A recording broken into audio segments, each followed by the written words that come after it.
नमस्कार। आज का हमारा मोटिवेशनल वीडियो है, जीवन में क्या चाहिए इसका पता होना चाहिए। हमारी एक बहुत बड़ी कमी है कि हम लोग बिना ये जाने कि हमें किस चीज़ की आवश्यकता है, हम चीज़ को प्राप्त करना चाहते हैं।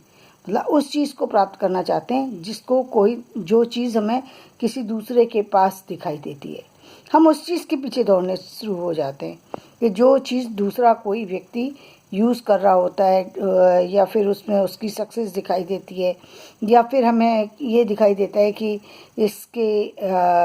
इस चीज़ के प्राप्त होने से इस व्यक्ति के पास धन आया।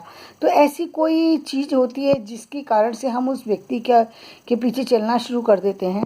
जिस व्यक्ति ने किसी न किसी तरह उस चीज़ को पा करके अपने जीवन की कमियों को पूरा किया। सच क्या है? सच ये है कि हमें सबसे पहले ये जानना चाहिए हमें किस चीज़ की आवश्यकता है।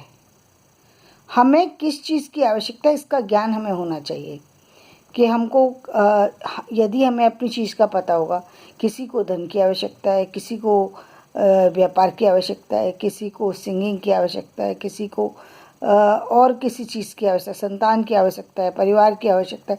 हर व्यक्ति की आवश्यकता अलग है, तो आवश्यकता के लिए साधन भी अलग अलग होंगे, उसके लिए हमें उपाय भी अलग अलग करने होंगे। हम किसी और के पीछे जाने से बेटर है हम पहले ये जानें कि हमारी आवश्यकता क्या है। हमें आवश्यकता को जानना ज़रूरी है। अभी कुछ दिनों पहले आपने एक डीयू में एक वो देखा होगा, हल्ला बोल एक तरीके से हम प्रोग्राम कह सकते हैं उसको, जिसमें कहा आज़ादी दो आज़ादी दो आज़ादी दो, आज़ादी का हल्ला बच्चों ने किया था काफ़ी ज़्यादा। अब उनसे कोई पूछे कि उन्होंने जिस आज़ादी की वो डिमांड कर रहे थे, उस आज़ादी का क्या मतलब है। वो एक रेगुलर स्कूल के सिस्टम में आज़ादी की डिमांड कर रहे थे। यदि आपको आज़ाद रहना था तो ऑनलाइन एग्ज़ाम देने की ज़रूरत है ना, फिर आपको कॉलेज में एडमिशन लेने की क्या आवश्यकता है? क्यों इतना पैसा खर्च करके इस सिस्टम में आए और इस सिस्टम में आकर के सिस्टम को डिस्टर्ब कर रहे हैं आप? आपको आज़ादी चाहिए, यहाँ के सिस्टम के अकॉर्डिंग आपको नहीं चलना, आपको अपनी सहूलियत के हिसाब से अपना जीवन जीना है, तो अपने जीवन को अपनी सहूलियत के हिसाब से जीने की कोशिश करें।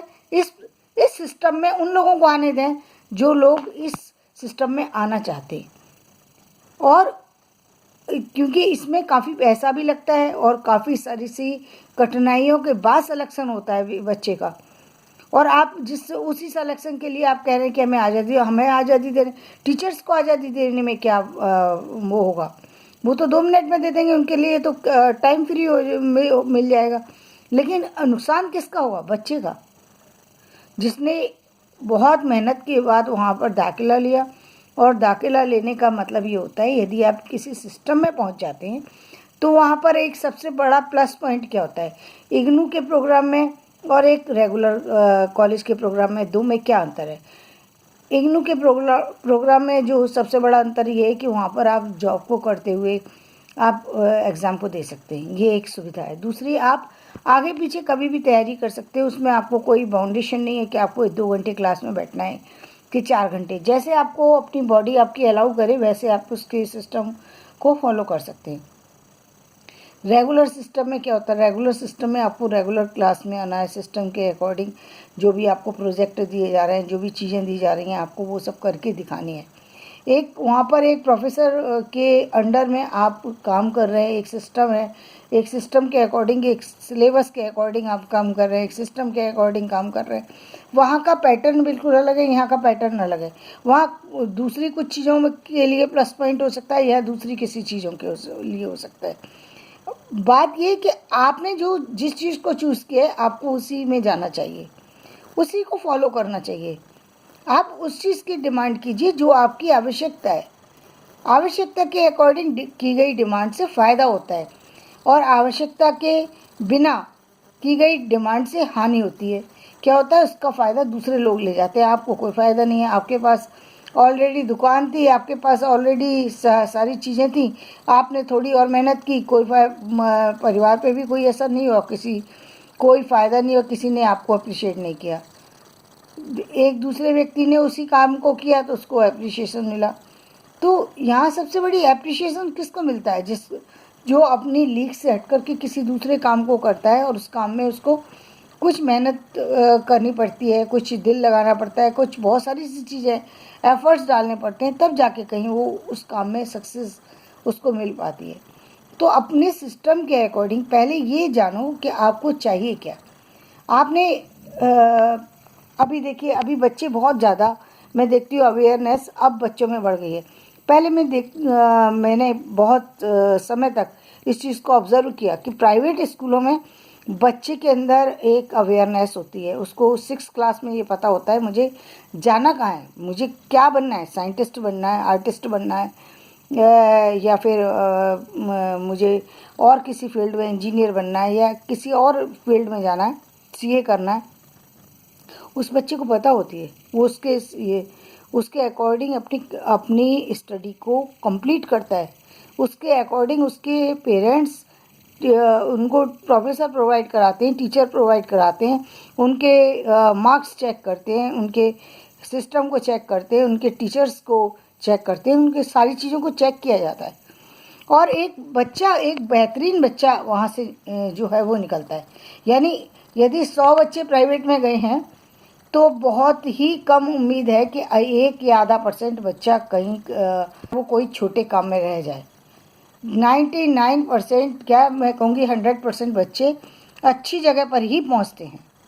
जबकि सरकारी स्कूलों में सिर्फ और सिर्फ 20% ही बच्चे सिर्फ एक अच्छी जगह पर पहुँचते हैं। 20% सामान्य जगह पर पहुँचते हैं और 60% का तो भगवानी मालिक होता है। उनका तो आप देख ही रहे हैं, जितना भी हमारा समाज है वो 60% बच्चों से ही बना हुआ समाज है, जहाँ उनको अपने जीवन का पता नहीं होता, लाइफ का पता नहीं होता, सिस्टम का पता नहीं होता। घर से भी उसी स्थिति से जूझ रहे थे, बाहर आकर भी उन्हें वही स्थिति का सामना करना पड़ रहा है, क्योंकि उन्होंने एजुकेशन तो ली, लेकिन एजुकेशन के बाद भी कोई कैरियर उनके लिए बन ही नहीं पाया, क्योंकि कैरियर की दिशा उनको नहीं मिल पाई। जबकि प्राइवेट सिस्टम में ये दिशा मिल जाती है, क्योंकि जिन बच्चों के संपर्क में आते हैं वो हाईली क्वालिफाइड पेरेंट्स हैं। हाईली क्वालिफाइड नहीं है तो हाईली फाइनेंशियली कंडीशन उनकी इतनी अच्छी है कि वो और लोगों की हेल्प से अपने बच्चों को बहुत अच्छी जगह पहुंचा सकते हैं। लिहाजा वो बहुत सारी ऐसे एफर्ट डालते हैं और वो सारे जीवन में उन्हीं के लिए इसीलिए कहते हैं काउंसलिंग करवाते हैं वो अपने बच्चों की। अभी हमारे यहाँ सिस्टम में आ तो गया है काउंसलिंग, लेकिन काउंसलिंग हो कितने बच्चों की रही है और काउंसलिंग के बाद फ़ायदा कितने बच्चे उठा पा रहे हैं? मैं कहूँगी कि 10% भी नहीं उठा पा रहे हैं। कहने भर के लिए ज़्यादातर बच्चों को यही समझा दिया जाता है कि भाई कुछ नहीं, टीचिंग, अच्छा हाँ ठीक है टीचिंग। अरे भाई आप देखो तो सही उस बच्चे के अंदर प्रतिभा क्या है।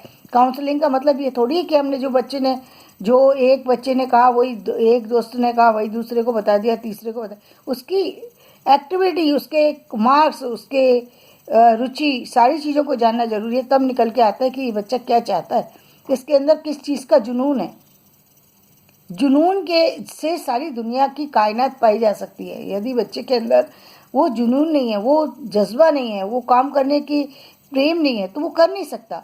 इसलिए सबसे बड़ी जगह उसकी काउंसलिंग ज़रूरी है, जिससे कि वो जान पाए कि जीवन में उसे क्या चाहिए और वो उसी तरफ आगे बढ़े, उसी सब्जेक्ट की, उसी जॉब की तैयारी करे और जीवन में उसको बिना किसी रुकावट के वो सफलता हासिल हो सके, कम समय में भी वो सफलता हासिल हो सके। तो आज का वीडियो मैं यहीं समाप्त करती हूँ। मेरा वीडियो पसंद आया हो तो इसे लाइक करें, शेयर करें और सब्सक्राइब करें। धन्यवाद।